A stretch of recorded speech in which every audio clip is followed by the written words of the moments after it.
Welcome to TSW Comics, a monthly look between the covers of Marvel's Star Wars comic book series.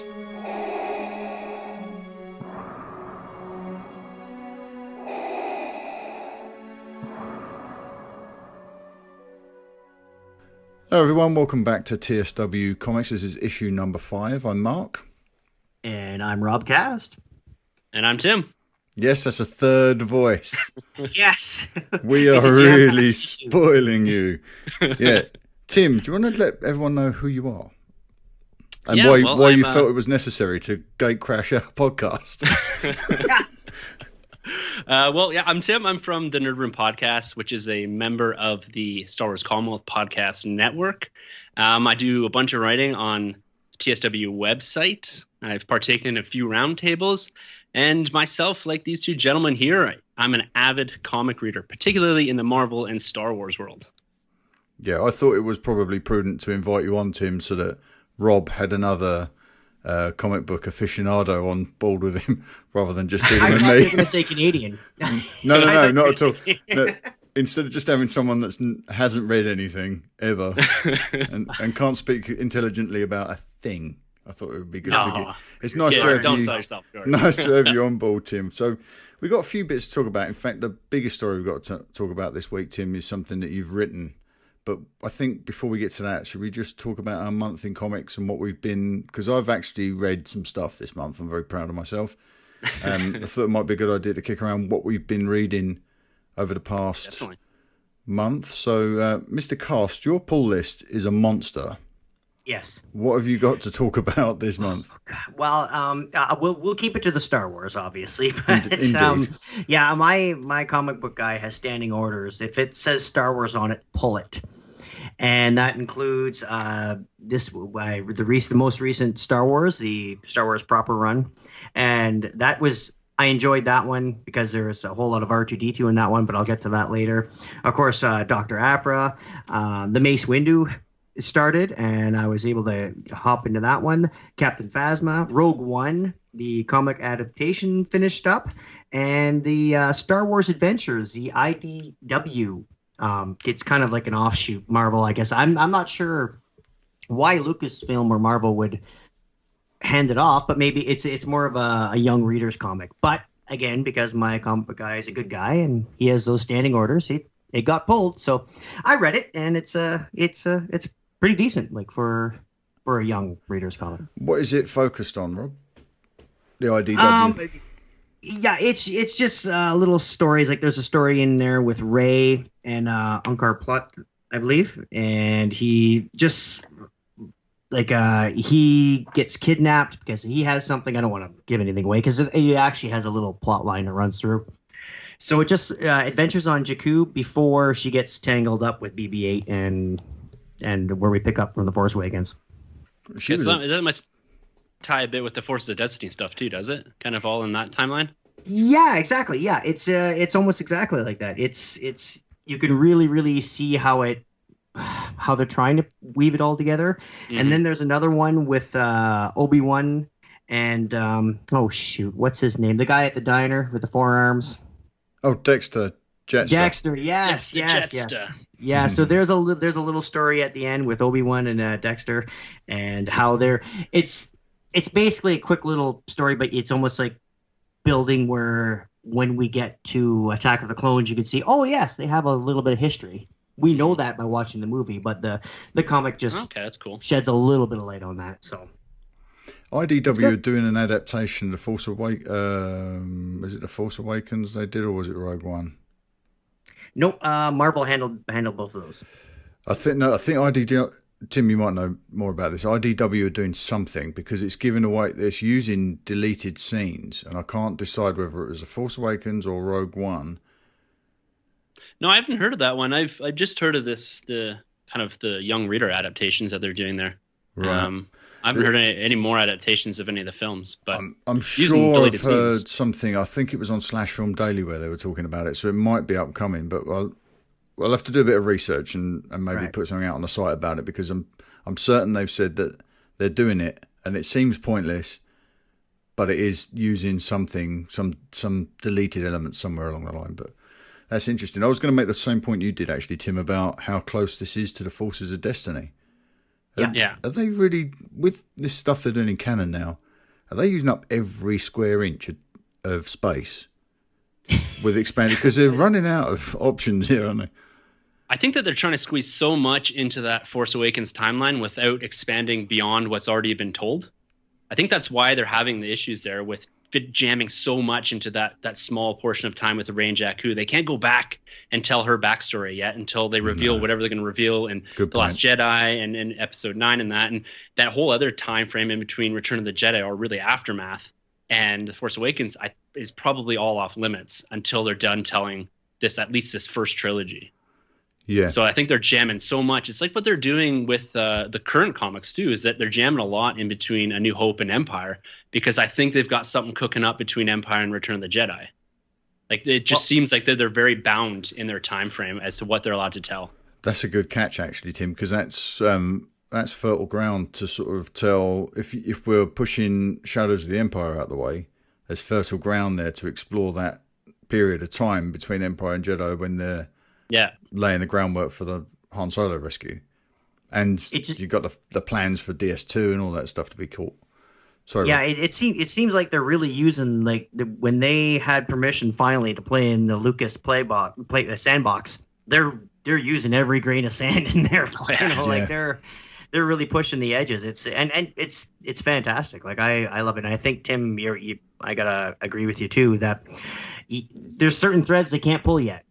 No, I'm sure we'll see it eventually. Oh, for sure. When JJ's done on 9, without doubt. Oh, There'll be a tidal wave of material. Oh, definitely. Excellent. Right, Tim, what have you been reading this month?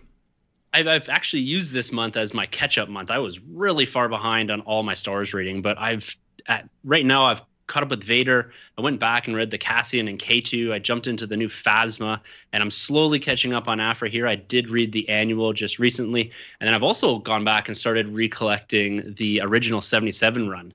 Oh, really? I picked up a few. I picked up a few issues, issue 2 and issue 3, not too long ago. And then for my birthday, my wife got me this large print that I've never seen before. But it's actually, I think there's 2 or 3 of them, and it takes the first 3 issues and issue 3 through 6 and combine them into almost a magazine size of comic book, right from 1977. So I've been trying to go back and read some of those old stories too, just to get a bit of flavor. I don't dabble too much in the legends, but I like to go back and collect those at least. Have you come across the rabbit yet, Jackson? Yeah, oh yeah. Let's move on. Yeah. Yes. You mentioned Phasma. Now this is because I'm really lazy comic book reader. I've got two series I'm following now, Afra and Vader, and I did the annual, but I'm trying to go back and pick up some of the limited runs now they're finished. So Lando I did this month because Rob, you were saying how fantastic that was, so I definitely need to hit that. But Tim, you mentioned Phasma. Yeah. What's your take on that book? You know what? It's some people have these issues with taking and stretching out a character within 4 or 5 issues. But this Phasma book, I think it's excellent. And the real thing that I like about it, it seems to be telling a story that's going to matter for The Last Jedi. And I don't want to give any of it away, but there seems to be consequences, or at least revelations, with Phasma and her thought process post pulling the shields down on Starkiller Base, and then what we're going to see with potentially her and the Executioner stormtroopers, and what looks to be some sort of arc with Finn. There's a lot of developments in here in a short comic book that really got my wheels turning about, okay, this has actual implications for going into The Last Jedi. And that's what I like about it. It's not kind of a fluffy piece. It seems to have like that impact, that story basis for going into something a bit bigger. Yeah, in terms of, like you said, a fluffy piece, Rob and I discussed on previous episodes the Darth Maul run, and I would probably file that under fluff because it didn't have any impact on the character. No, it doesn't change anything. It doesn't leave. No. They're just sorry. No, carry on, Tim. Carry on. I was going to say, with Maul, they just used that character and him being present in Rebels in such a big way, and they've just kind of bled off of that. And I was looking for a lot more to that book. I was looking for kind of that exploration of who Darth Maul was prior to his corruption by Darth Sidious. And we didn't really, we got some insight into that, but you look at some of the other one shots they've done, and they just seem to be using characters. Even the Cassian and K2 one, it was okay, but it didn't go into the depth that I wanted to. But this Phasma run seems to be hitting that point where you don't necessarily need it to go into Last Jedi. But I think reflecting back on it, at least from this first issue, it's going to weigh into her arc going forward. I don't know. You read it, Rob, too. What do you think? Well, that's what I've got to agree with you. And we mentioned this before about the Darth Maul. Darth Maul, and Mark and I have talked about this. There's something about the dark side and the Sith that are just awesome. They fly off the comic book page, and they look like, I'm not an artist personally, but they look like they just be a dream to draw. Like Darth Maul looks really cool, and his double-bladed saber, but we picked up, and they tied a little bow on it in the end, and the Emperor said, "Oh, I knew all about what you're doing. Okay, carry on." And then there was nothing, but like you're saying, Tim, with Phasma, it seems like there's character building in there. Like Maul was just, here it is. Wow, it's a visual spectacle. Cool characters, cool tie-ins from Rebels Clone Wars. Oh, this is really great. Boom, it's over with no repercussions and no. It's like, when you drop a pebble into a pond. There's no ripple we're gonna see later, or even go, oh, that's why Maul does this later on. We don't feel that. But with Phasma, like you're saying, Tim, I definitely think there's little pebbles that we're going to be feeling those ripples in the movies. Now, whether you read the comic or not, it's not going to be here nor there, but we'll know. We'll have it's a character build. Yeah. Well, because the big questions coming off The Force Awakens you had with her was, how did she get off Starkiller Base? Yep. And how did she cover her tracks? And in this first book, they answer both of those questions. Yep. And they don't wait until the fourth issue to do that. Like we've seen other comic books that have tried to fill in little gaps that are 4 or 5 issues, and they take all 4 issues to fill in that one little story that was promised in the first premise that was released when they announced the book. They've done all of that in one book here, and now we get to see past Starkiller. We don't spend all of the time in the last, half an hour on Starkiller Base. We're going to see beyond that, which is pretty cool. Yeah, and they're filling up plot holes, and they're using one single issue of a comic to do so. When I know Star Wars has been notorious, even before they released a whole movie filling up a plot hole that was 40 years old. So here we go, one issue. This is how she gets off. This is how she covers her tracks. Boom, boom, boom. Okay, good. No, let's move on. Yeah, it's going to drive her right into The Last Jedi. Yeah, which is gonna be cool. And this miniseries runs past the Last Jedi release, right? So are they getting ready? It's 5 issues, is it not? 4 issues, I think. Oh, is it 4? So it'll lead right up to Last Jedi. I didn't know whether or not they were going to drop something in there. It may run concurrently with the first part of The Last Jedi, maybe, and it might pick up right where we leave off, or where we pick up in The Last Jedi. Sorry, we had that with Shattered Empire with run up to Force Awakens as well. There was a little, not Shattered Empire. What was the one? There was a comic run, Star Wars. There was the Shattered Empire that Shattered came Empire out of. Was. Yeah, but that's after Return of the Jedi. Yes, exactly. But there was a short run with the build up to, and it ended the week before, and then boom, we went to saw the movie. We saw the movie. Yeah. Okay, sorry. I thought you meant timeline wise. I was like, oh yeah, no. Does this? I haven't read the Phasma book yet. I've got the audio book. I haven't had a chance to start it yet, but I'm wondering where the comic series, because it's up with the movies. The Phasma book's a prequel, is it not? So yeah, it is. Is there any room for? They're doing the same thing that we just spoke about with the IDW book and Forces of Destiny. Again, they're using up every scrap they can, aren't they, right now? But are we concerned at all about any crosstalk between these two projects?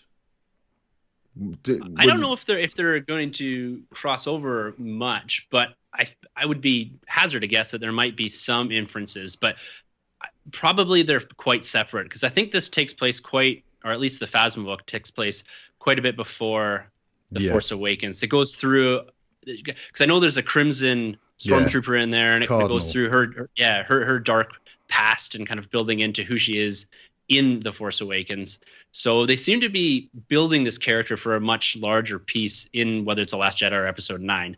But I'm wondering if it's a reaction to the fans about not having enough of her in absolutely The Force Awakens, and it's like, here, have all of this before we go into The Last Jedi. Yeah, that wouldn't surprise me if that's the case. Actually, that's a really good point. And I think too, they don't want to do what they've done in the past. Like, I know Rogue One, leaving Rogue One alone because everybody dies in Rogue One. Spoilers. But if you're listening to this show, yeah. But but I think with Darth Maul dying in the third act of Rob. Spoiling everything. Phantom Menace, and Boba Fett dying in the first act of Return of the Jedi. Okay, I know, I'm just dropping them all over the place. Like, so, and you have Darth Maul and Boba Fett. Someone, like, if you look at any collector's room and they got statues and everything else, it's like, oh, like they shoot off the shelves, and even in the books and everything else. And I think what they're realizing with Phasma is you got a really awesome looking, sounding character that looks great in a comic book, that looks great on the screen, and she's on that villain side. She's not dark side, but she's a part of the villains. So I think maybe they're learning from the past. Like look at Boba Fett. It's like, oh, he's gone now. I'm sure they'd love to have him like hop in on one of these new movies because he's still around somewhere. And he got eaten. He's being digested. Hasn't been 1,000 years yet. But poor old John Hamm. Yeah, poor old John Hamm got eaten. But you understand what I'm saying with this? I think with their characters, they have them. Yeah, let's get more out of them while they're still alive in universe. Yeah. So we don't know where they're going. And, they can't cultivate that though, can they? They can't. The Boba Fett was an accident. Yep. Yes. The mystique that built up around him was an accident, and Phasma seems. I hesitate to say calculated, but she's very much a design, a construct. Yep. And I think they were caught off guard how much people expected from her and Constable Zuvio coming out of The Force Awakens. Everyone thought these are going to be huge, right? But she didn't get a lot of screen time. She should have. And Tim, so I think you're right. They're probably building this character now as a reaction to that lack of story. She's all presence with no story. And so I think next year we can probably all start reserving our copies of the 5-issue miniseries for DJ, because I suspect he might fall into that category as well. Yeah. Well, that Zuvio comment's funny because he had more screen time in the Maul comic than he did in. Didn't he? Exactly. All those little cameos. I think he was in our show notes for that episode of the podcast more than he was in the film. I remember you guys talking about it. Yeah. Good old Zuvio. Well, I caught up with somebody who definitely has taken on a life of her own in Star Wars canon now, and that's Dr. Aphra. I say caught up. I was caught up for a couple of days, and then they dropped another issue, so I'm behind again. But I picked everything up and binge read. So I got the best and the worst of Aphra in kind of a couple of days reading, because I had to touch on some Citadel issues in there, which I didn't enjoy. I didn't find them all that rewarding. I thought the artwork was just dreadful. But then we got straight back into the stuff with the crystal, and the Jedi spirit that was in the crystal. And the artwork in that went up through the roof. I love this character. I love this book. Have you guys read that this month? Oh, yes. Yeah, I'm a little behind on Aphra, but I've read the annual there. Well, we're trying not to spoil it. All right, the annual's safe ground for us to discuss then. Okay. I will say, I think it was Ryan he's a listener from YouTube, listens to us on YouTube every week, and he was urging me, catch up with Aphra. So Ryan, I've done it, and you were right, fantastic. But this annual, what do we make of the annual? Because I'm not so sure about what they've done here, to be honest with you. It seems a little bit too contemporary with the journalists, and the sardonic nature of the wit and the exchanges between those journalists is too on the nose. The gladiatorial stuff is fine, seems like a throwaway joke to me. I really could have done with more Aphra in my Aphra annual than I got. What do you guys think about it? Tim, what do you make of the annual? Well, they usually reserve the annuals, it seems, at least from the last few that have come out from Star Wars and Vader on that, to tell really small off stories that maybe don't particularly focus on the main character. So when I was reading it, I was quite surprised that it was actually all focused in on the Wookiee and not BT and 000. I thought that's where they're going to go with it, because these guys have had a few backup stories and they're quite popular characters. But I agree with you that the whole journalist thing confused me actually for a little bit. I didn't really get what's going on, and they were hopping back and forth in timeline and not actually really tagging where they were. Yeah. And so I found myself, after I read it, actually had to read through it twice. But after I got through it, I was like, okay, this makes sense. And all the gladiatorial thing reminded me of was Thor Ragnarok that's coming out this year. That's all I could think about while that was happening. And it wasn't the depth I wanted for, I can't even say the Wookiee's name, so I'm not going to even attempt it. But Black Chrysanthemum, that's the way I've been. Chrysanthemum, okay. Yep. That's the way I've been going with it. Okay. They didn't give me that depth that was promised on the first cover, like the origin story of this Wookiee. And it was cool to kind of go back and visit Kashyyyk a little bit, but it just, there was no depth there to what they were doing. And this whole reporting thing, sure, it was just I can think like you said, more of a contemporary way to get the Wookiee separated from Aphra for a little bit to continue on what is going to be furthering the story within Aphra. So it was okay. It wasn't my favorite Aphra book I've read. That's the thing, isn't it? When it's only okay, I really like to the issue 5 of Vader. Spoilers. I'm going to jump ahead in the thing. Blew my mind, and I've put a 10 out of 10 rating on the show notes. Again, spoilers, Rob, because I know how you feel about 10 out of 10 ratings. I've done that deliberately to sort of illustrate how much I love this book. But anyway, I've jumped forward. We go back to the Aphra annual. It's the whole contemporary thing with the journalists. You know, on the main show on Talk Star Wars with Steve, my naked co-host, he has this major issue when too much reality seeps into his Star Wars. If they use terminology that it's too contemporary, like if they were to say coffee, I think in somewhere they mentioned a hot chocolate. He hated that. He hates that. He doesn't want to be brought out of it.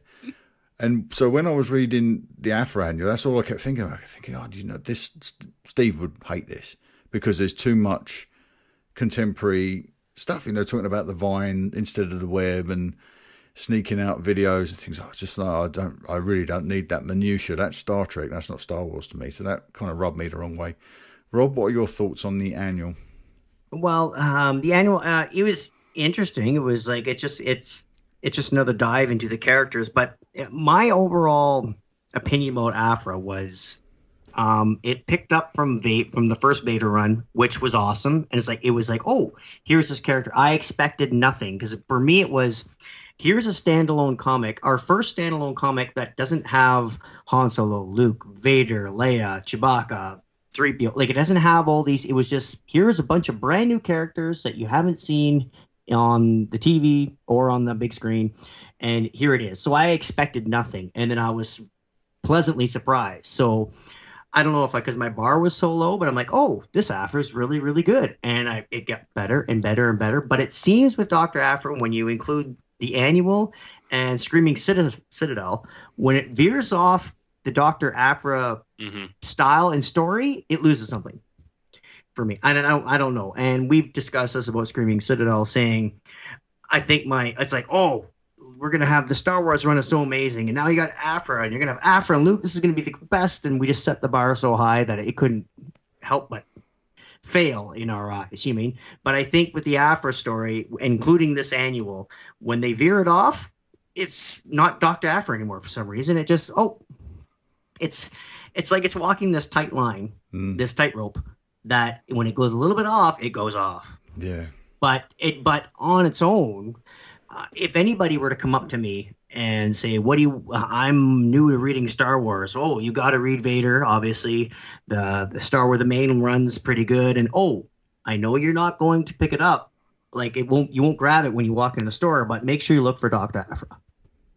Yeah, because you'll want to make sure it's like you're telling somebody, this is something not everybody knows. It's like, here's the inside scoop. You want to read this book. Yeah. And the annuals, it just, just fell short. That's all. It just wasn't. It picked right back up again once it got back going. I could see what they were trying to do with it. And to be honest, with what they were attempting, they've already been successful with Aphra in her own right. And she is the Holy Grail, and it's this is rarely ever done, where you take half a step away from Star Wars, create a new character, and have them become beloved. We've seen it now. I mean, Clone Wars doesn't count because they're the top tier characters, Obi-Wan and Anakin. Yeah. But Rebels, we've seen it. There's some alchemy there, right? You create these characters and suddenly they land with the audience, and everyone falls in love with them. I'm looking at Hera, the 6-inch Black Series, hanging on my wall now. I love these characters. Right. And Aphra, they've done it again, and to do it in a medium that doesn't even show up on anyone's radar, does it? Comic books. Right. It's so niche for us in fandom. She deserves a bigger audience. And when she does deliver in that book, they're on fire. And like you say, Rob, when you juxtapose her against the original trilogy characters, she's diminished by their presence. Yes. When you put her up against Luke, they're almost like someone's just writing a female version of Han. Because of the way she interacts with him, and there's none of the usual qualities of Aphra in there. Well, that was my first impression of Aphra. Like it was almost like Harrison Ford, Han Solo / Indiana Jones. Yeah. Now on its own, that sounds amazing, but you stick them with anything else, it's like you put peanut butter and chocolate together. That's amazing. Oh well, let's eat that with sushi. Yeah. No, keep it out of my sushi. Yeah, they're both great. They're both great on their own. Yeah, exactly. Do you think with the popularity of Dr. Aphra, and I'm right there with you guys. I was the one voting for an action figure, and we're going to get her and all that. Do you think they can leverage this character into something along the lines of a continuation of a Rebel TV show in that sort of Disney XD style, where they're following her around in these different adventures? Or do you think she's much better suited for the comic book world? No, I'm gonna chop rules with a Z this one and loophole the hell out of this. Live action. Yeah, you think so? Absolutely, Tim. You were almost there, and I think you were just being a little bit more reserved. XD, I think she's too adult of a character. She's written in too much. She's too adult of a template to find an audience on XD, I think. But why not a Star Wars story? They've pulled off this fantastic feat now of creating a character that exists in our universe, and she doesn't need the premium characters to survive. No. So let's she can be right there, live action. Greenlight a movie. Why not? Everyone loves Han Solo and everyone loves Indiana Jones, and she's all of that in a gorgeous package. Why not? Or can you imagine if when Star Wars or Disney is teasing the idea of having their own streaming service? Can you imagine when they go and put that in a year or two from now, when like, oh, here's our show, our kickoff show. Here's the flagship show that's going to start, and we're going to have Aphra. Or there's just so much fertile ground there that they could. And again, we're on a Star Wars comics podcast, and the latest and greatest thing is Dr. Aphra. And of course, we're going to want the rest of the Star Wars community can be like, what do you guys? Oh, just leave her in the comics, guys. Like, just leave her alone. The best thing about Aphra is that she's a character that doesn't have to conform to all of the small things they've crafted in a Star Wars universe. You can take her out and do different things with her. Mm-hmm. We see in the movies they're having issues with veering away, even with directors or the overall direction of the film, from the Star Wars construct. But I feel like this character, they could take her and put her in a movie that feels still like a Star Wars movie, but you can do very different things. And I think this comic proves that they can do that. And I think with either a live action or like a Netflix style series, they could really push the envelope and get people comfortable with getting outside of that. I don't like using the word prescribed Star Wars universe, but that familiar Star Wars universe maybe is the better way to put it. Right. And use her as that stepping stone to get people comfortable of coming outside of that bubble. And she's a perfect stepping stone as well, because all the archetypal, everything we love about these archetypes is there, isn't it? It's the swagger and the squashbuckle of Han is there, but there's the feisty female character like Leia who struggles with her father and all that sort of stuff. It's there. It is. I've been saying for a while now that Rogue One was half a step away from Star Wars. Han is a step away from Star Wars. The next time they're bold enough, they might take 2 steps away. Maybe Aphra feels that. Maybe she checks that box. Maybe she's just Star Wars enough that people recognise it, but she's fresh enough to not be constrained, like you say, inside that quite restrictive sort of box. Of course, yeah. But she's there to tell us these Star Wars stories and have fun with it. And it can be what Star Wars... There's a real threat that Star Wars could stop being fun because of the temptation to sort of lean too much on some of the gloomier aspects, like Luke saying, it's time for the Jedi in. And we could just get back to this thing where you've got a character that can just run rampant across the screen for 2 hours and just have an adventure. And have no tie to the Skywalker saga and none of that weight. Well, that's just it. And now with the new streaming platform coming out and with the movies and the comics and the books, and they can go in all these different directions and do different stuff. It's not like when Phantom Menace came out and it's like everybody crapped on anybody our age, crapped on Jar Jar Binks saying, oh, he was horrible. And Lucas goes, well, I made it for the kids. I'm like, no, you had all that trade talk and political stuff. That was not a children's movie. Like, so I understand what you had to do, and you crammed everything into this one plate. Again, you got peanut butter cups and sushi and everything else on this one plate. Yeah, I love it all, but man, it's hard to get in one sitting.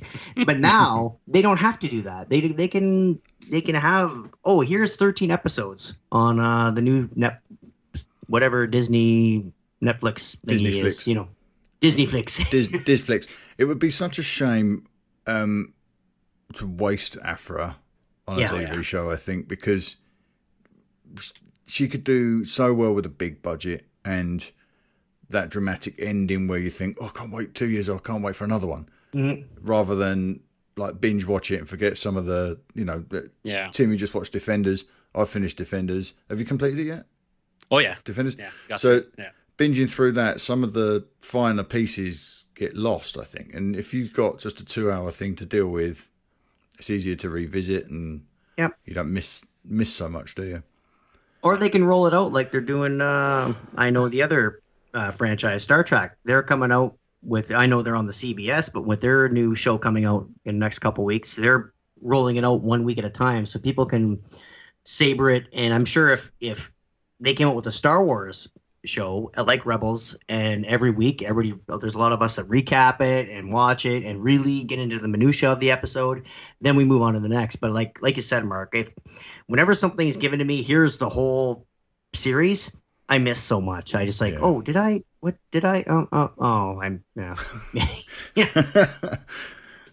was the other point I was going to make about Aphra?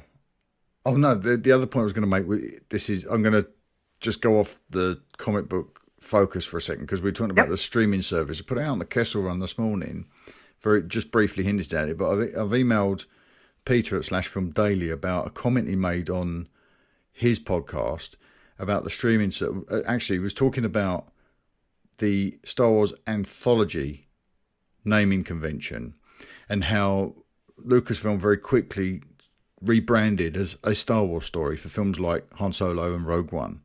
They dropped the anthology thing. Now, he was saying on his podcast he would like to see an anthology movie. So a 2-hour movie, but made up of lots of small movies by different directors like Quentin Tarantino, Steven Spielberg, looking at different characters. A bit like this all came off of the back of A Certain Point of View, the book. Yeah. Seems to me like they might have rebranded the Star Wars anthology film series as a Star Wars story so that they could free up the brand Star Wars Anthology for the streaming service and do exactly what Peter was talking about in his show, but an hour movie every week by top tier directors and even looking at some of the premium characters. Kind of like a Forces of Destiny. Kind of like the Forces of Destiny, but like full hour, full production, full directions, full huge budgets. Huge budgets, right? Yeah. Doesn't it work? But I love spending Disney's money. They took all mine. Like the model's there. I fork it a lot to them. Yeah. The model's already there. They're doing it with Marvel. Yeah. But instead of you following Daredevil for 8 or 12 episodes, you might follow. You might spend some time with Yoda on Dagobah. Sure. That is a really cool idea. That's because they seem to always want to be, at least in Disney with Marvel and Star Wars, always pushing the envelope on how to tell the same stories but in a different style. Yeah. And this is an awesome way to do that, because from a certain point of view, I'm really looking forward to that, to hearing some of the stories. And we got some information about that recently, about what the individual stories are going to be. But just transporting that and using even as a launch pad for Afra or something to that effect, where you have an hour Afra just to see how people like the live action nature of it. And then, we jump off that into a film or something. I love that. So they've already got the brand there, and we all know what Star Wars Anthology is. But it works really well as a series of short films, and they can do it. They can pepper the timeline completely. Go back and tell a prequel story about a Jedi, or come forward and tell a story about Afra, or drop in you pick any number of characters. Phasma, Gwendolyn Christie, I'm sure would do an hour episode about Phasma. Oh, yeah. Daisy Ridley, I'm sure would do an hour about Rey. You could do all sorts of stuff on that platform, and Disney already have the parts in place. So this streaming service, I think, is being motivated to do something Star Wars, and it's going to be something proprietary because they want to draw the audience to it. So it's not just going to be like, this is where you can find your films now. There's going to be that's what I was mentioning else. When they release, they need something to. Here it is. Here's the new. Here's our, not the flagship, but maybe here's the. Yeah, this is what you can't miss. Have to come. Because here's what you don't own already. It's no longer about, I get Netflix because it's got, I'm into Ozark at the moment. I get Netflix because of that. They have to be able to produce something that you cannot miss. It's not just, I fancy seeing that. It's got to be like, this is what I live for. How can I not have this service? It's like oxygen. It has to be a Star Wars related feature of some sort, I think. Of course. Yeah. Because the Marvel, we get it 3 times a year, and we got all the TV shows and all that. Star Wars is what could make that special. Something very different. Yeah. I think that's the way they got to go. Mark my words. Star Wars Anthology. And that's where Marvel is getting to the point where it's like, I can't. I don't get to it all. Which is, and especially the visual stuff. Like, I haven't started Defenders. I'm like, well, I got to finish up. Luke Cage. I'm like, do I want to start Iron Fist? It's like, holy. Yeah. I just. Tim and I are giving you a. I saw 2 heads just shaking. We're giving you a very non-verbal no. Yeah. Okay, let's move back into some comic talk, because I don't want to drive too many people away with TV theories. All right, Lando. Let's just touch on this briefly, because I want to get to Tim's piece about the main Star Wars Last Jedi comic. But I caught up on Lando because a lot of people were sort of recommending that I read the Lando miniseries, and I wasn't going to do it, but I'm glad I did. We spoke earlier about the fluff category, how Phasma might possibly fit into that, but Darth Maul definitely fit into that, where it didn't really add anything to the character. They kind of, where he started and where he ended in that book, it was inconsequential to the character before or after. Lando, I felt, was completely the opposite. And not really just for the Lando character, who I thought was fun and charming and written very well in the image of Billy D, but Lobot. Yes. Lobot blew my mind in this book. I can tell it had the same effect on you when you read it, yeah? Oh, definitely. That was my favorite part about this whole, I think it was a 5-issue run. That's right. It's because I was expecting a lot of Lando, and I quite like the character of Lando. I'm looking forward to seeing him in Han Solo. But the expansion of Lobot and what he was doing, that was the best part of the book. I fully agree with you there, without giving too much away. Yeah, we should kind of preserve some of the... Well, because you're recommending it. Yeah, absolutely. I think, but also, too, it shows, because we see in Empire how Lando depends on Lobot to execute his betrayal of Vader. Again, spoilers if you haven't seen Empire. But anyway. If you haven't seen Empire, please leave. I mean, what are you doing? Door's right there. But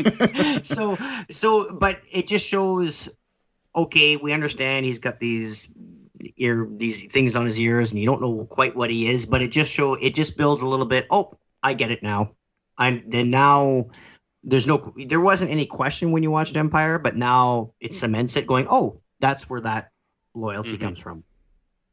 Yeah, and I think one of these comic book runs, if they can be successful at adding another layer of interest and another layer to a character that we only got a little bit of, like we've got action figures, we know Lobot, they've expanded him in different material in the Legends line and all that, but coming back to the new canon, it's nice to get update on these characters that we're familiar with, especially from a movie like Empire, which is my favorite Star Wars movie. But I just love that, just getting that little bit of information, and that's what I think those should be about.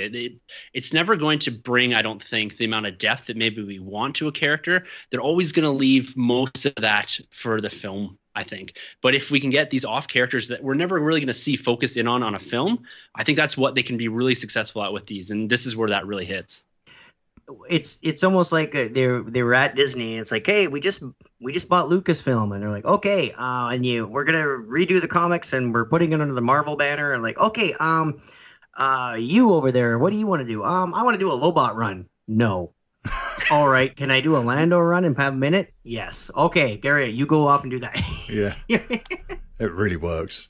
It really works. Yes, I realize now that I've kind of backed myself into a corner because I can't really explain precisely what's happened in that book and just how effective it is. But I can say that when I watch Empire again, and I haven't watched it since I read the run, and I agree with you, Tim, it's my favourite Star Wars movie, it will very much colour the way I interpret those two characters, the dynamic on show there, and just how tragic it is.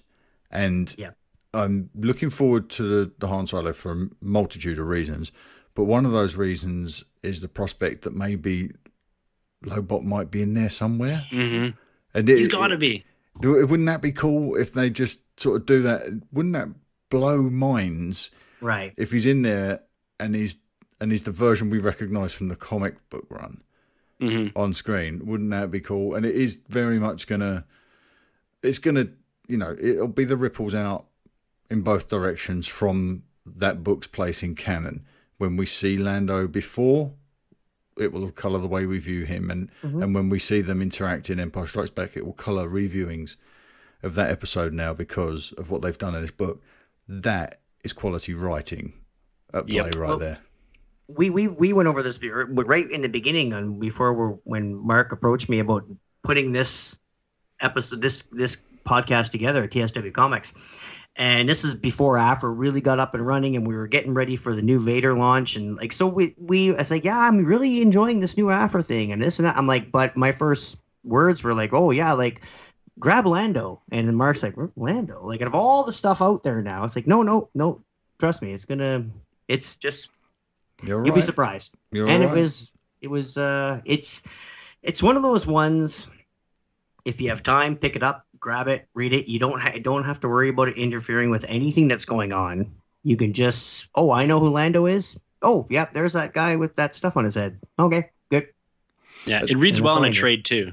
Yes. Like back to back. So you pick it up in a $14, $15 trade. Yeah, you just right through it. Yeah, it reads better like that, I think, actually. It does, really, because I can't see the filler. And Rob, when you and I were reading Maul, and we're going through Maul every month, it's like, this is one of those episodes issues I would barely notice as I was burning through a trade. It looks like it's not a waste of space, but it's filler in a book. It's there for pacing.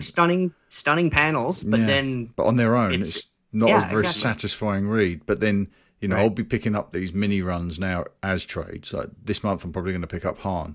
I've only read the first issue, but I'm going to pick up Han and read the whole thing because I can do it all in one sitting and it'll flow nicely, and I won't have that painful wait every month. I remember listening to the Talk Star Wars, the regular show, and I heard Naked Steve saying, I would rather have Han do this in a movie because you guys were talking about the Han Solo movie. And I'm like, I'm yelling at my iPhone saying, yeah, pick up the comic, Steve. It's right there. That's your story. Yeah. Steve hasn't got the focus to read a comic book. Oh no! He'd be off chasing a butterfly somewhere. Yeah, if you can't even get clothing on. Yeah. It's so frightening when that camera activates during the podcast. Right. Let's move on to some stuff. Unless we've got anything to add to the Lando, I think we've pretty much said everything we can without spoiling it, right? I'd advise picking it up. If you haven't already read the Lando run, you will not be disappointed. It is fantastic. Okay, Tim, this section is pretty much all yours because this is a news story that you've written up and put on the site on talkstars.co.uk about the Last Jedi book, which is just really capturing my imagination. Do you want to tell us a little bit about this story, Tim? Yeah, definitely. So StarWars.com, I think middle of September here, which is a couple of days ago for us, they announced a new one-shot comic that's coming to us from Ben Acker and Ben Blacker with art by Mike Mayhew, all whom have written and drawn within the Star Wars universe already. So we're coming with some veterans here. It's, like I said, a one-shot comic. It's titled Star Wars The Last Jedi Storms of Crait #1. And this is joining the Journey to the Last Jedi line of books here. And it's going to focus in on Luke and Leia journeying to Crait in search of a new rebel base. That's the general premise of it. And the interesting thing about this that I really liked is the cover. They showed us the cover here. It looks awesome. We've got Luke wielding the blue lightsaber. We've got Leia, and we've got Crait in the background with that all so familiar red pop that we're seeing from most of the stuff in The Last Jedi. And what was really interesting for me about this, and this is kind of what I threw up on the website, was they call this, or they title it as we're going back to the Galactic Civil War, relating that to The Last Jedi. So we're trying to connect up, or they're trying to connect up the original trilogy timeline with The Last Jedi, showing that there was some sort of impact within the original trilogy timeline for what we're going to see in this upcoming movie. And I think that's really cool that they're going to go down that path. And I was trying to place exactly when this was because they're a bit ambiguous as to the timeline.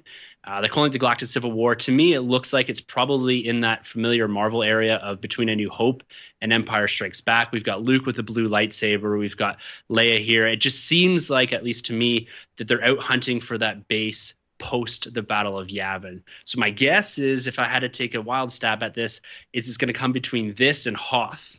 And for whatever transpires potentially in this comic book, they end up choosing Hoth. Because we know Leia's got a bit of history from the new Leia book that came out, Leia, Princess of Alderaan by Claudia Gray.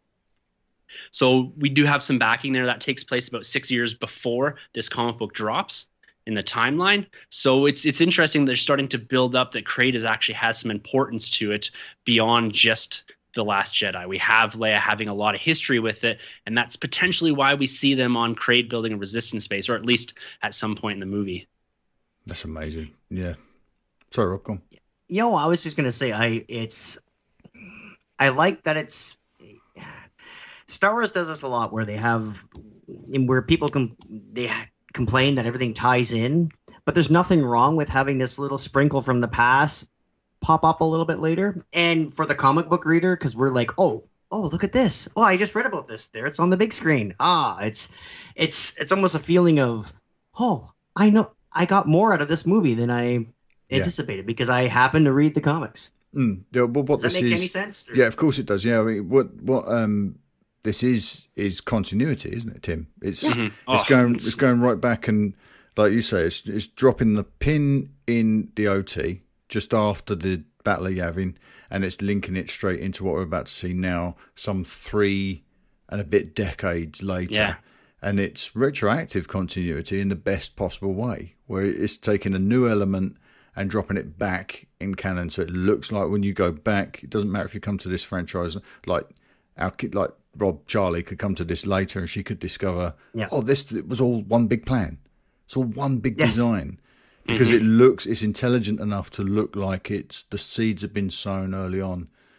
And I'm sure the age of this base is going to be important in The Last Jedi. The fact that they're going back to, maybe it's a last resort, maybe it's a well-kept secret, maybe it's a source of income, being minerals. Is it a spice mine? Is it something that, I've heard rumours that this is somewhere the rebellion set up this mine to sort of finance their operations. And now with Hosnian Prime's destruction, the Resistance aren't getting the support they need, and this might be resources for the Resistance to sort of keep their head above water. But there's some speculation and some rumor mixed in there. But this is really exciting, and this comes out after December 27th. So it's spoiler free then. Yeah, yes. So that's why I think there's going to be some sort of implication for The Last Jedi, for us comic book readers and the fans of the continuity. I don't think it's going to have any weight towards The Last Jedi itself, but because it comes out after, I feel like there's going to be small spoilers within this comic book for The Last Jedi, whether it's just what the planet is relative to, whether it's a source of income or something to that effect, where it's revealed why Leia and why we're actually here on Crait. I think there's going to be something in there, and that's why it's coming out, because this would really be better suited if it didn't have some sort of spoiler in it coming out the week or two before The Last Jedi. Right. And just reminding people, oh, hey, we're going into this. Here's Crait, giving people that ability to come in with that little bit of extra knowledge, kind of like some that context. Catalyst type. Yeah. And so that's why I'm thinking that it's going to have a bit more of that continuity building in than we're used to for these comic books that are building into this. Like even with the Phasma, I think it's going to have implications for her character development, but it's not going to be a spoilerific portion of her arc. It's going to build into it, where this could have implications for why Leia's chosen to have the Resistance base here. Good point. And I think that was also, sorry. No, I was just going to say it could be anything. It could be an escape route, a tunnel, this or that, or something, or how they power the base, where the shields are, it could be anything in this that maybe we'll release it the week after the movie comes out, because and also with the splash, The Last Jedi on the cover, from what I'm looking at. I don't know if you could have that right before the movie. It's like, oh, the movie's releasing in 2 days, and I got this comic in my hand. I got it. It's you're just asking for for social media trouble there. It's the false Friday 2 again. Yeah, exactly. I really think at the end of this is pure theory, pure speculation, that they're going to have a conversation that says we're going to actually go to Hoth and set up shop there. But maybe this is somewhere we could come back to in the future. That's how I think that's going to end. Yeah. And then whatever else builds into that. I think that's how they're going to build, or bridge that continuity between A New Hope and into Empire, and how it has implications for 34 years later. Yeah, exactly. She might say, let's go somewhere with a nice soft surface and we can practice against walkers, just in case we ever have to face the walkers. That might be a bit too much foreshadowing. Yeah. There's going to be it's going to be a bit cheeky, I think. Yeah. Very on the nose. In this, did you say this Crait may have been mentioned in the Leia, in Claudia Gray's Leia book?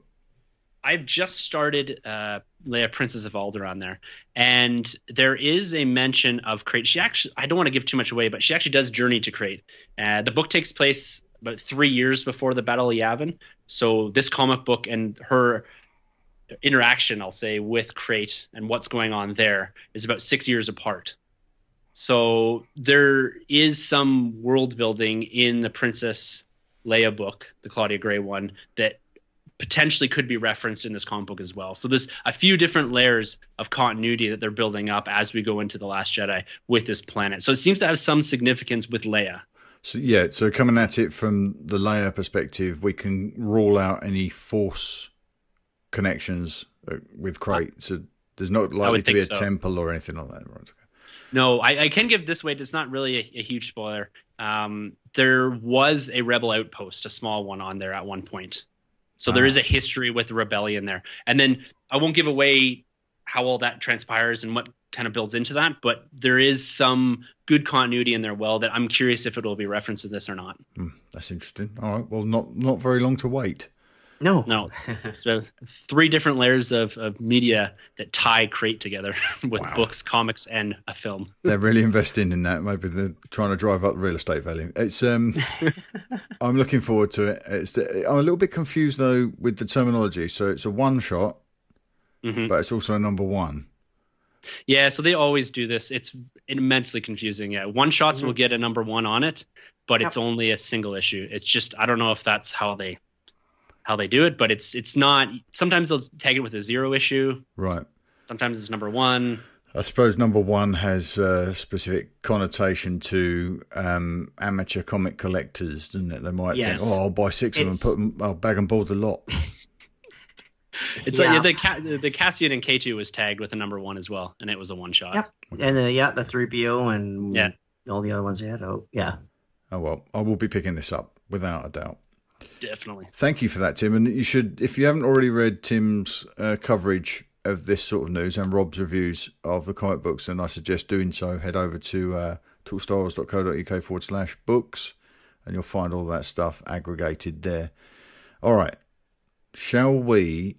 Actually, we'll take a quick break, and we'll drop in our little ad spot here, and then when we come back, we'll have our conversation about Darth Vader, issue number 5.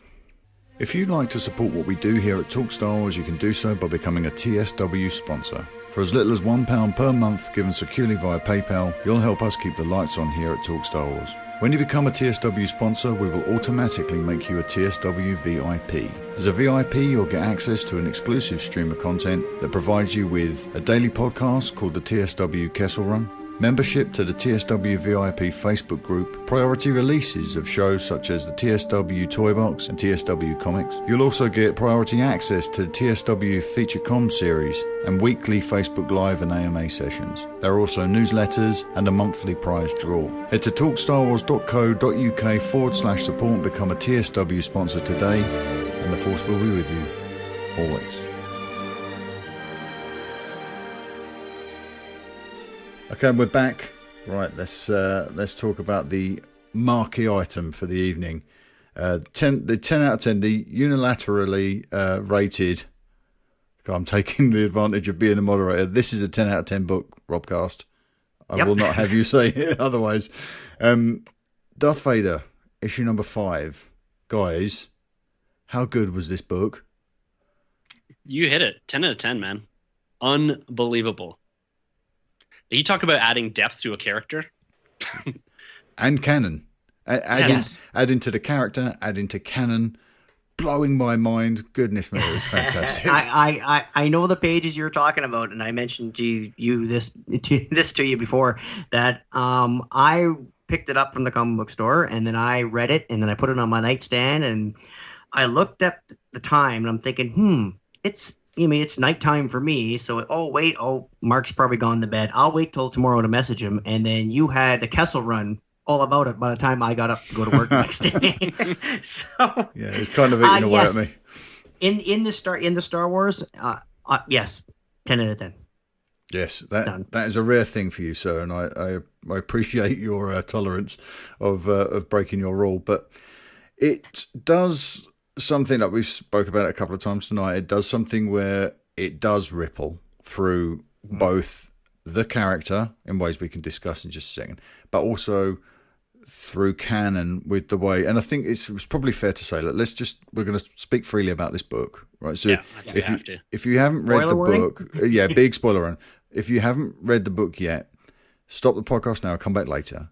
Yes. But please don't listen on if you haven't, because we're just going to spoil the crap out of this thing. So please back away slowly now and come back later once you've read it, and you will not regret reading this thing. So spoiler warning issues. We can now move forward guilt-free. What this does for the Kyber crystal thing alone, for me, is just humongous, huge. Right, Rob, let's start with you. What do you think? What are your thoughts on this book? Well, I loved it. I know exactly what you're speaking of, and when Vader, I guess we can just jump right to it. Yes, do it. Vader has the lightsaber. He's got it from a Jedi who was the Barish vow he was on. Yeah. So that's how they're tying him into surviving. The Jedi he acquired the lightsaber off of. That's how they loophole their way into saying he got out of Order 66. Yes. Because of the Barish vow. But we've been over the Barish vow before. And so here he is. He finds the Jedi. He finally defeats him. He gets this crystal, and the crystal pushes back. Which to me, and those 2 pages where we get treated to, a dozen panels, individual panels of how, and it gave Vader it showed Vader the light, and it showed Vader the options. It showed him. Tim, do you want to? Who's going to take the reins of describing why we love this book so much? There are. I know exactly what you're getting at. There are a couple pages. Yeah, Tim, do you want to come in? Yeah, for me here is one going back and this comic book can't be read in isolation. One, you got to read right into this. Yep. And the thing that I love about these few panels, we're talking about the panels. Once Vader has the Kyber and he tries to corrupt it, it pushes back, like you said, Rob, and he gets a view of him approaching Palpatine and striking him down, and then revisiting Obi-Wan. But when he ignites the lightsaber, it's still green. It's still green, yeah. So you have Vader with a green saber, which anyway. Sorry, go ahead. Yeah, and the thing that I love about this, you see Obi-Wan, you see what could have been, but for the first time, we're seeing Vader struggle with the light side and the dark side.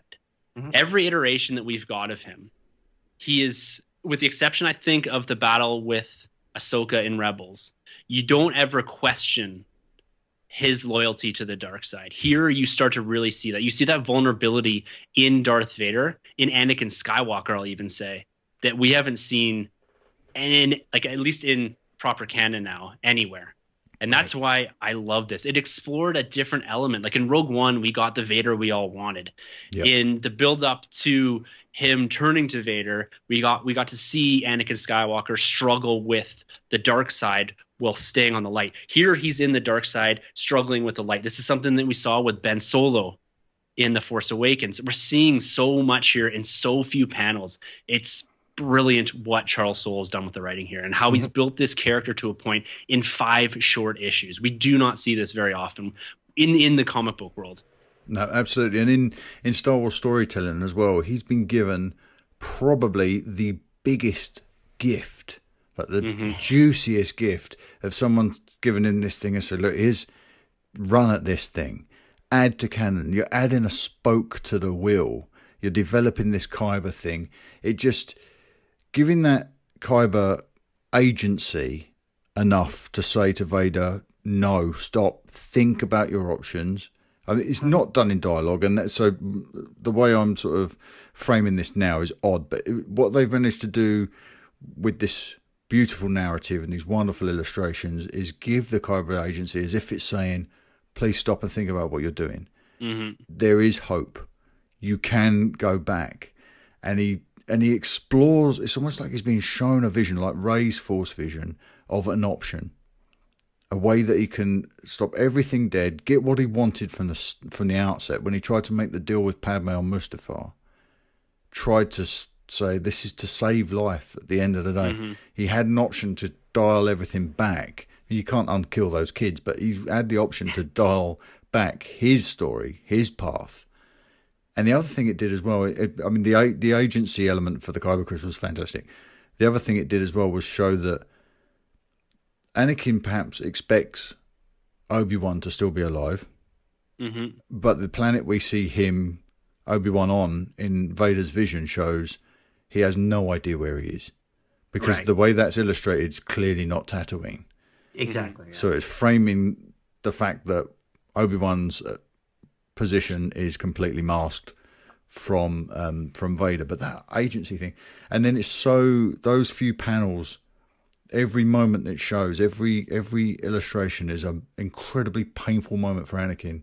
Yeah, and it's almost justification for how this guy's ended up in this situation. And when you see the turmoil that character's been through, wonderful stuff. Now, did you love, as much as I did, the fact that they had one of his lenses blow off and you can see the mask on one side and the human character underneath it in the other? They did this in Rebels, in the season 2 finale when he fought Ahsoka, and they actually had the voice actor come back and voice Anakin for that scene on top of Vader. And it's so powerful to me to see the man behind the mask while he's struggling with this. Half his face is almost the Anakin, the light side. The other half is Vader, the dark side. Yeah. And they play with that in the illustrations here.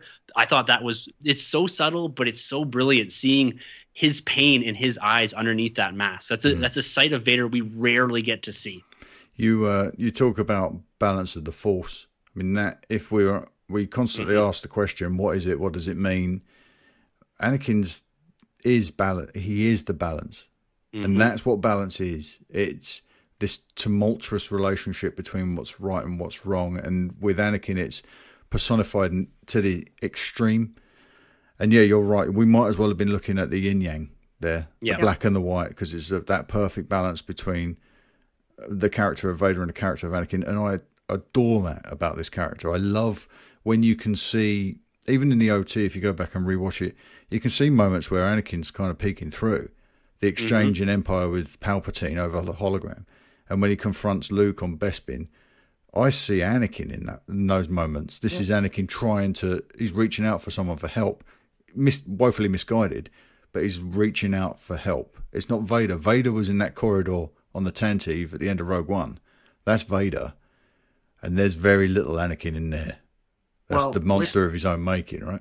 What's amazing to me, and with this character and what they've done with it, is 1977. There I am at the drive-in with my mother and father, watching New Hope for the first time, projected. So I'm old, as of the age where I got seen it on the screen, and here we are 40 years later, and there's still more to this character, and that's and I know we're building up this one issue in this one comic, but that's what it's done. And Mark, you've said this before. I'm not fast and loose with my tens. Like my my tens aren't out there. But is it because I'm a Star Wars fan? Obviously, because there's so much. It adds so much more to this character. And here we are. It's 40 years later, and it's like, oh, you like that dish? Well, here's a little bit of gravy. Oh, it's just too much. It's just too wonderful.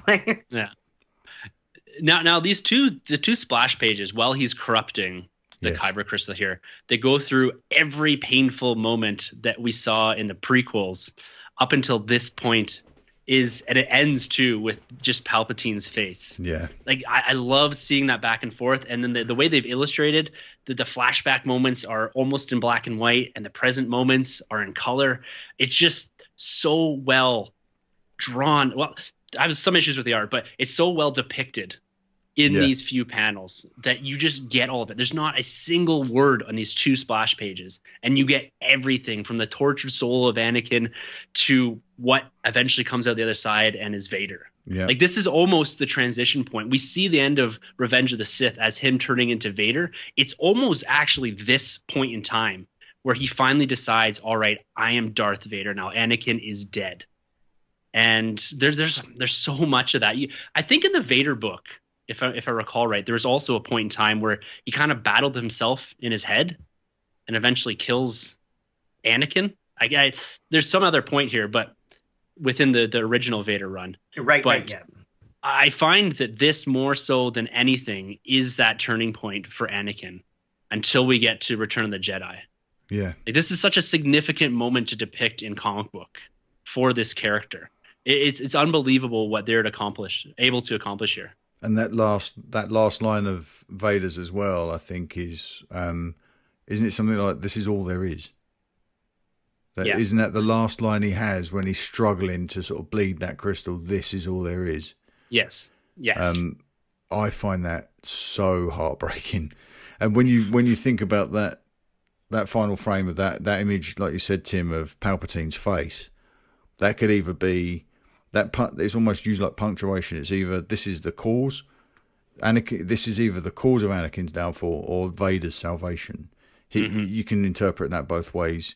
I think that he represents one thing or the other to Vader at this point in time. Yeah, it's definitely no accident that it's drawn like that.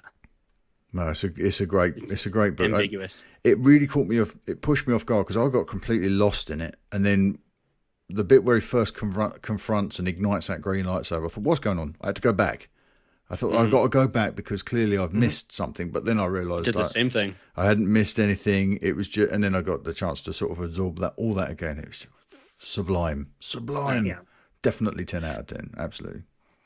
So the one other thing that got me on this comic book, and you guys correct me if I'm wrong here, but at the very start, when the Emperor is telling Vader, I've pre-programmed your shuttle, your ship, to take you to a specific place to corrupt this crystal, and that place happens to be Mustafar, where he's experienced this great pain, your greatest loss.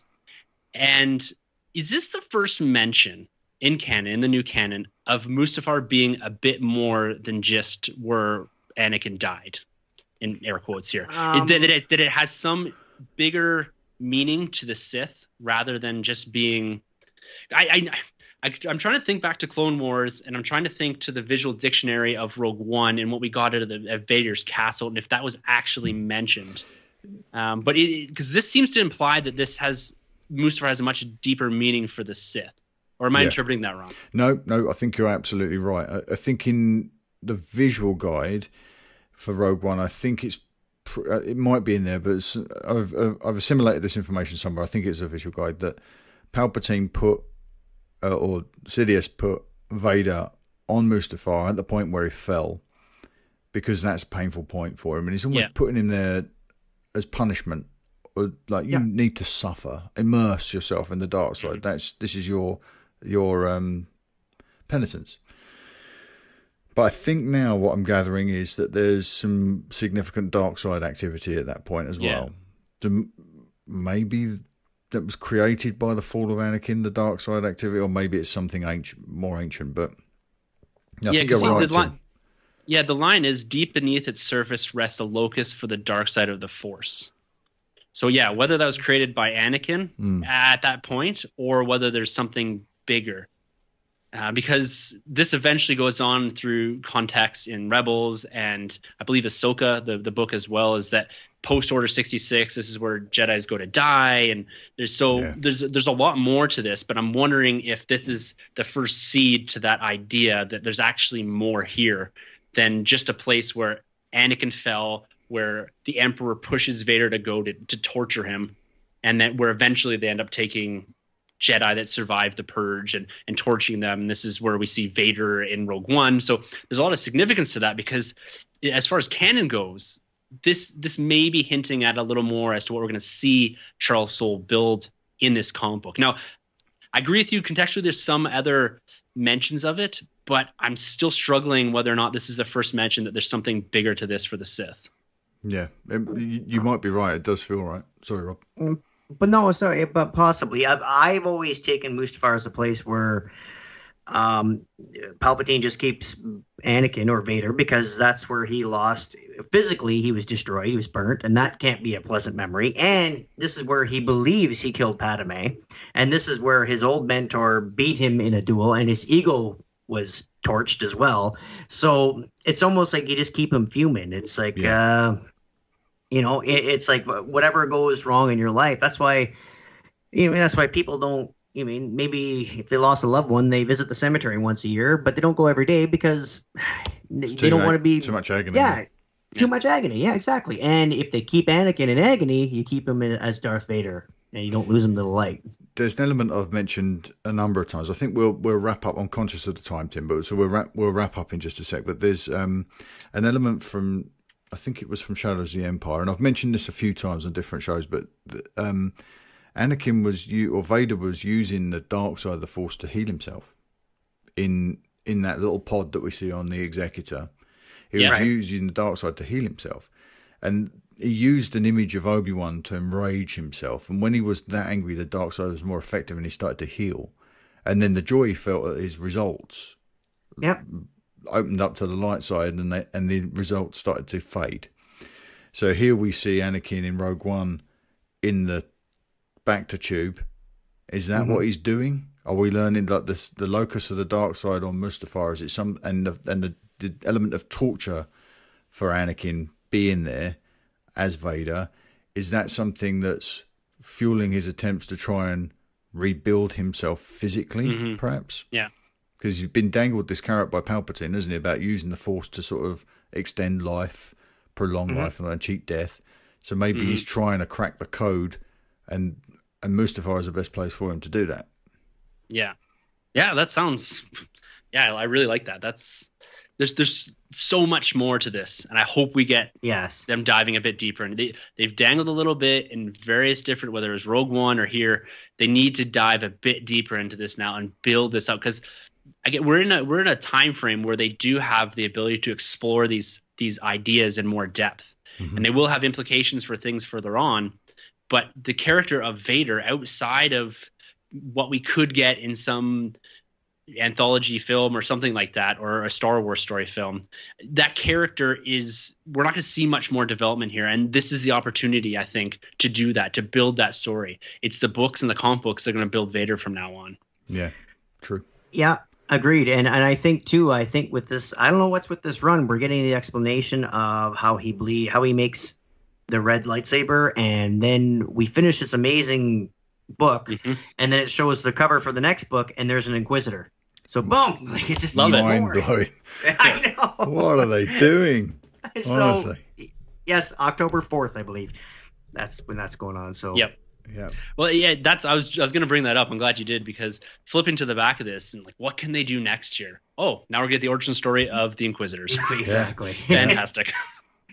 Good stuff. Right. Do we want to give some final thoughts on this book, and then we will wrap this rather lengthy episode up? Yes. So, Tim, let's start with you. Final thoughts on Darth Vader number 5, or Darth Vader, the run so far, in your estimation?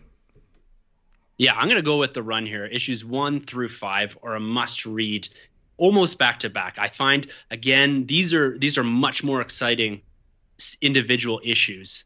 But as a whole, this story, this arc, this 5-issue arc is absolutely brilliant. The stuff before with Darth Vader set between A New Hope and Empire was really good. This is next level. I would have to say this is probably one of the, if not the best 5 issues written for Star Wars comics, for adding to continuity, for adding to a character that has so many complexities that I didn't even realize needed to be explored. And what Charles Soule here, he's one of my favorite comic book writers. He does the Poe Dameron series. He's done, I believe he did the Lando series as well. He's a magician in this book.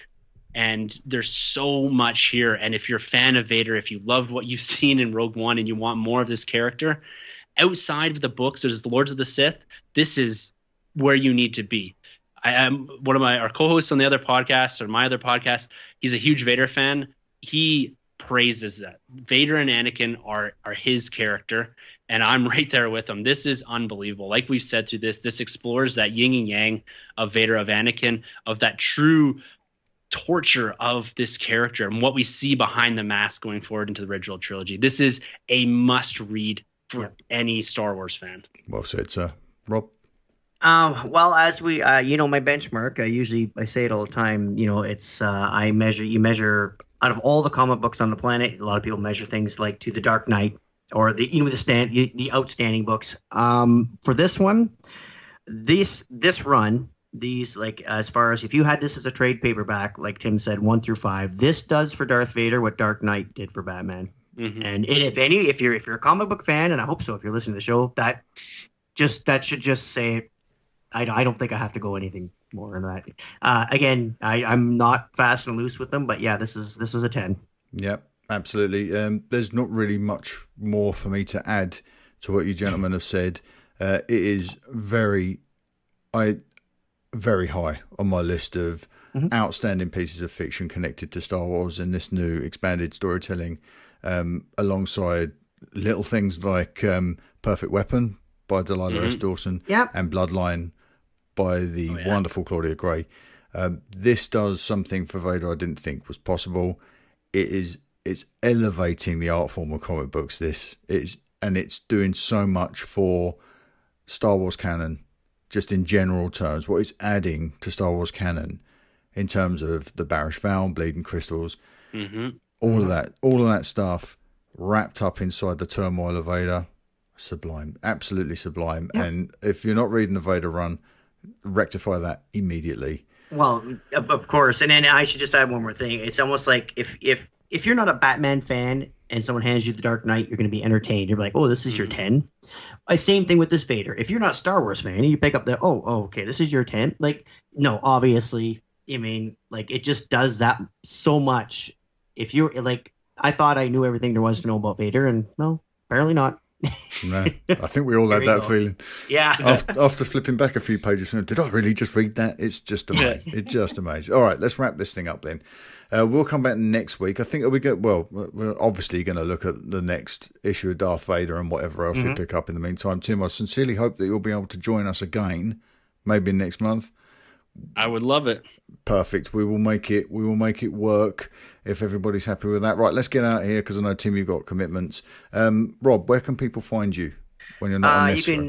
When I'm not on here, you can find me on the TSW Roundtable. That's a monthly show on Talk Star Wars. Also, you can find me on Twitter at RobertMMCast for all my stuff there. I also do a Under the Dome series for my R2-D2 build.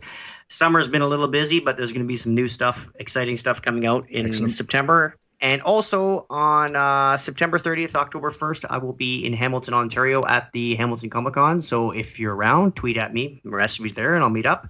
And also on the 14th and 15th of October, I will also be in London, Ontario for their Comic Con. So if you are on that side of the Golden Horseshoe, as we call it down here in Southern Ontario, you can tweet at me, and we'll meet up and we'll talk Star Wars.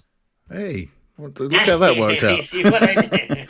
Tim, where can people find you, mate? You guys can find me on Twitter at TheNerdRM. You can also find me under the umbrella of the Star Wars Commonwealth at The Nerd Room. That's the podcast that myself and a few other guys do. We do talk a lot of Star Wars, but we also dabble in Marvel and DC there, do a lot of movie reviews, stuff like that, collecting. We have a huge focus in on Star Wars collecting on that podcast. And you can also catch me writing on the Talk Star Wars website and also on our other website, thenerdroom.net, which Mark does come over and frequent once in a while and throw down some pretty epic theories. So that's kind of where you can catch me. I think there'll be more coming your way after the conversations we've had this evening. There'll be a couple more coming your way. Yeah, I need to just say both these gentlemen have podcasts that are appointment listening. If you drop into my feed, everything else drops to the bottom. Okay, you can find me on Twitter at Talk Star Wars, and everything else I do is at talkstarwars.co.uk, unless I'm writing on the nerdrum.net, of course.